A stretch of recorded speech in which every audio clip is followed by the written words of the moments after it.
Nous sommes toujours sur Talent, l'événement lié aux enjeux d'attractivité et de recrutement. J'ai le plaisir de recevoir Laurence Breton-Cueni, directrice des ressources humaines au sein du groupe AFNOR, Catherine Miel-Ursin, avocate associée chez Fromont-Briens, et Arnaud Benita, Talent Solutions Director chez Talogy. On va parler ensemble de diversité et d'inclusion, et notamment sur la façon de sortir des biais au recrutement et sur les différentes façons d'accompagner les carrières. Alors d'abord, ce que j'aimerais vous demander, Catherine, c'est quels sont les principaux effets des initiatives de diversité et d'inclusion que vous observez? Alors, de nombreuses entreprises en fait se retrouvent intéressées par le sujet diversité-inclusion puisqu'elles doivent, ne serait-ce que dans le cadre de leurs critères ESG, bâtir des politiques sur le sujet. Bon, elles doivent bâtir un index égalité professionnelle hommes-femmes, elles doivent s'occuper de l'intégration de salariés handicapés, elles doivent également donc diversifier leur recrutement et s'occuper aussi des seniors, par exemple, dans leur entreprise. Donc, c'est au cœur quand même des préoccupations des politiques sociales des entreprises que de s'occuper de diversité et d'inclusion. Et vous, Arnaud, quels sont les principaux effets des initiatives de diversité et d'inclusion que vous observez? Alors, Talogy est un cabinet de conseil, donc on intervient avec beaucoup d'entreprises. Pour faire simple, ça donne des preuves que l'on peut mettre en place, des actions concrètes qui ont un impact, une valeur ajoutée, reproductible dans d'autres endroits. Donc ça ouvre la culture à la diversité et l'inclusion au sein des entreprises. C'est très dynamisant, c'est très mobilisant pour les entreprises. Et donc le premier impact, c'est que ça montre le chemin et ça démultiplie des envies de se préoccuper de la diversité et de l'inclusion en montant des programmes spécifiques d'une entreprise à une autre. Laurence? Oui, alors c'est l'occasion de parler peut-être du label diversité que nous avons en France. Hein. C'est quand même un point très important. Il a quand même été créé depuis 2008. Alors pourquoi je dis depuis 2008? Parce qu'on a le label égalité depuis 2004. Et d'ailleurs, ces deux labels existent encore. C'est important de le signaler. Hein. La diversité ne doit pas exclure l'égalité professionnelle.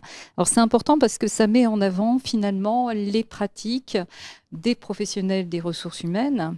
Alors bien entendu, on n'a pas traité dans le cadre du label des 26 critères possibles de discrimination, mais néanmoins on voit les politiques qui vont effectivement du recrutement à l'intégration et toute la vie des collaborateurs. Donc c'est un point important. Donc là c'est très français et puis on a la même chose qui a été faite au niveau international puisqu'on a une norme, management des ressources humaines, diversité et inclusion depuis 2021 qui montre cette problématique pour que les entreprises soient attractives et on gère au sein de cette norme, qui est toujours d'application volontaire, à la fois finalement les enjeux stratégiques que nous avons, et pas seulement dans le cadre des salariés, mais également dans tout ce qu'on appelle la main-d'œuvre, toutes les personnes qui collaborent, et surtout la chaîne de valeur aussi qui est importante. Donc voilà, on est vraiment dans le processus d'amélioration continue et aujourd'hui c'est un enjeu sur lequel on ne peut ne pas travailler parce que c'est vraiment fondamental, non seulement en termes d'attractivité, mais également d'amélioration continue. Quelles sont les difficultés rencontrées lors de la mise en place de dispositifs et quelles sont vos suggestions à vous pour les surmonter? Alors, je pense qu'il y a souvent une méconnaissance et moi je dis toujours qu'il faut se référer aux textes existants. Bon, bien sûr, il y a des bases. Il faut savoir que la NDRH a travaillé sur ce label d'État, donc il y a un guide. Et même si on ne fait pas la démarche de labellisation, rien n'empêche également de regarder la façon dont les choses doivent être mises, puisque c'est des choses qui doivent être auditées, donc il faut des processus. On se rend compte que toute politique qui réussit, c'est une politique qui est structurée, qui a des indicateurs, pour voir effectivement si tout a bien été mis en œuvre et de pouvoir mesurer les résultats. Donc, je veux dire, il n'y a pas de progrès sans mesure. Donc, c'est toujours la même chose. Et puis, passer des moments comme aujourd'hui, on a vu beaucoup de monde, pour s'inspirer. Parce que s'inspirer des bonnes pratiques, même si tout n'est pas, on va dire, duplicable, hein, parce que c'est le principe de la contingence, ça dépend du lieu, du moment, des forces en présence, mais c'est aussi inspirant. Et c'est ça qui est important quand on se retrouve, c'est d'échanger ensemble, tout en sachant que nos entreprises sont toutes différentes. Mais en tout cas, comme je dirais, c'est comme au Québec, on dit la stratégie des petits pas. Donc voilà, il faut toujours progresser, toujours avancer et toujours recommencer. Mais C'est un sujet qu'il mérite et puis les collaborateurs, ils sont de plus en plus sensibles. Arnaud, sur les difficultés et comment les surmonter? Ce qui est terrible, c'est que énormément d'initiatives, énormément d'engagement, de cadres, de références qui devraient permettre finalement de constater que l'équité, dans diversité et inclusion, en fait, on peut rajouter cette troisième lettre, diversité, équité et inclusion, que l'équité devrait vivre dans l'entreprise. Et le constat est qu'on peut travailler avec des plans, des stratégies, des actions, des initiatives, et que pour autant, on continue à constater des comportements qui génèrent de l'inéquité dans la gestion des carrières. On est sur un changement culturel, et donc toutes ces initiatives poussent à ce que chacun puisse faire ce changement culturel. Et pour autant, le changement culturel, il est difficile de le constater de manière massive, impactante au niveau des entreprises. Pourquoi ?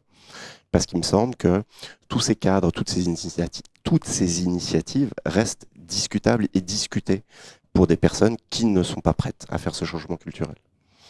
Un levier d'action complémentaire pourrait être celui-ci, de s'appuyer sur un constat aujourd'hui que font les entreprises, c'est que pour faire face à un marché plus incertain, à la nécessité de s'adapter dans une structure moins stable, à repenser les modes d'organisation du travail, les managers ont besoin de développer leur capacité à animer ce qu'on appelle simplement l'intelligence collective, faire travailler ensemble les personnes. Si on intègre au sein des préoccupations du développement managérial cette compétence de faire travailler ensemble des personnes au sein de l'équipe pour trouver des solutions à des problèmes inédits, faire travailler des équipes de différents services, faire travailler différentes entités ensemble, à ce moment-là, on commence à développer une culture très concrète, pragmatique de l'inclusion qui met en valeur la diversité, puisque faire travailler ensemble des personnes qui ont différents points de vue, typiquement, on est sur des problématiques basiques de diversité. Et donc, si on couple cette problématique de développement des compétences managériales vers un management inclusif, et qu'on le couple avec toutes les initiatives opérationnelles portées par les RH, si on le couple avec un projet d'entreprise qui défend une politique, une envie de se développer sur cette thématique-là, à ce moment-là, le changement culturel peut advenir. Voilà.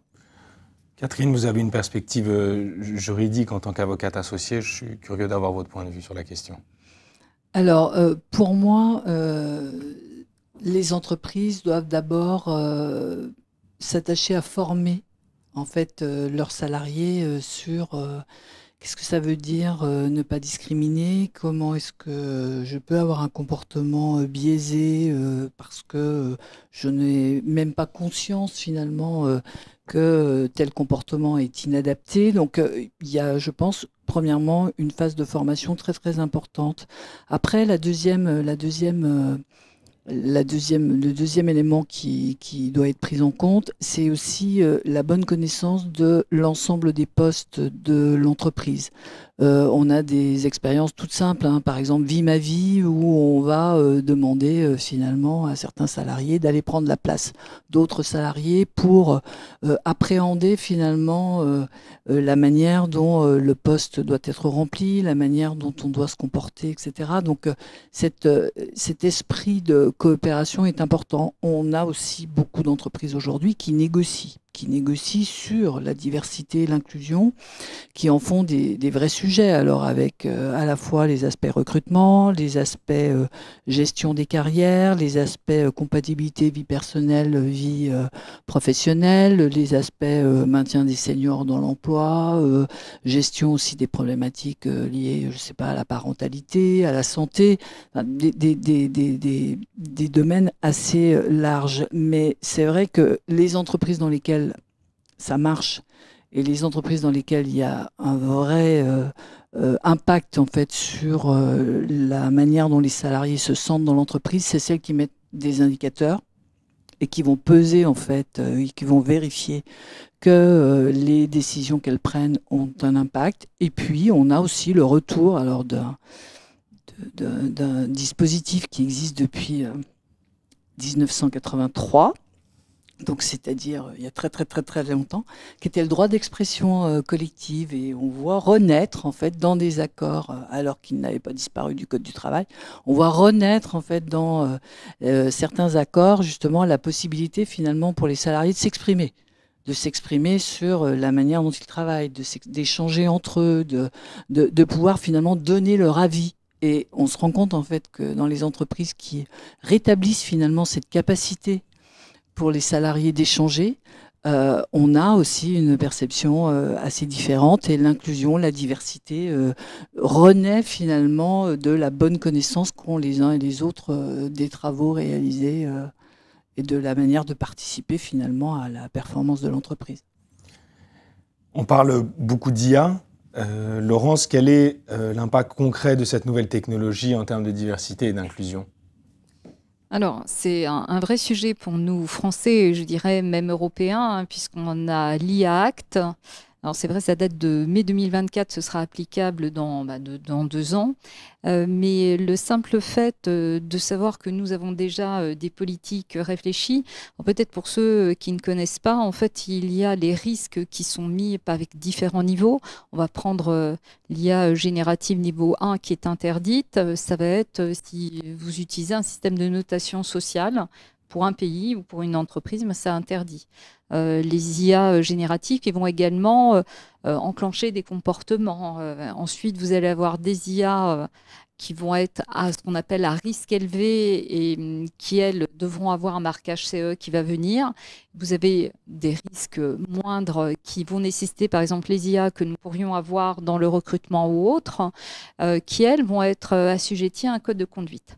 Donc c'est vrai que tout ça, c'est dans une mouvance déjà internationale où on a une norme certifiable en management des systèmes de l'IA qui parle beaucoup d'éthique, comme disaient mes collègues.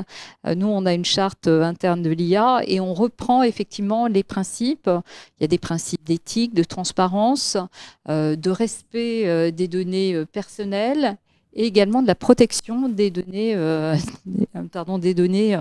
de tout ce qui concerne le professionnel. Donc c'est vrai qu'on a un point important. Et puis ne pas oublier qu'en France, le label diversité a une nouvelle version depuis 2022 qui comporte une part d'IA. Ça a été demandé par le défenseur des droits.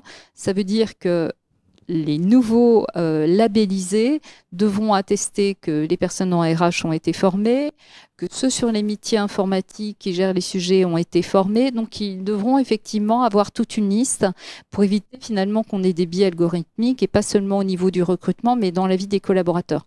Donc voilà, en France, on est vraiment outillé pour être en avance. Maintenant, je reprendrai ce que disait ma voisine, il faut qu'il y ait de la formation, de la sensibilisation, parce que écrire un texte, c'est bien, et le faire vivre, c'est autre chose. Mais aujourd'hui, en tout cas, dans nos professions de ressources humaines, si on ne prend pas le pas et qu'on n'apprend pas l'IA générative, on ne pourra pas tenir nos postes, puisque l'IA va s'inviter chez nous.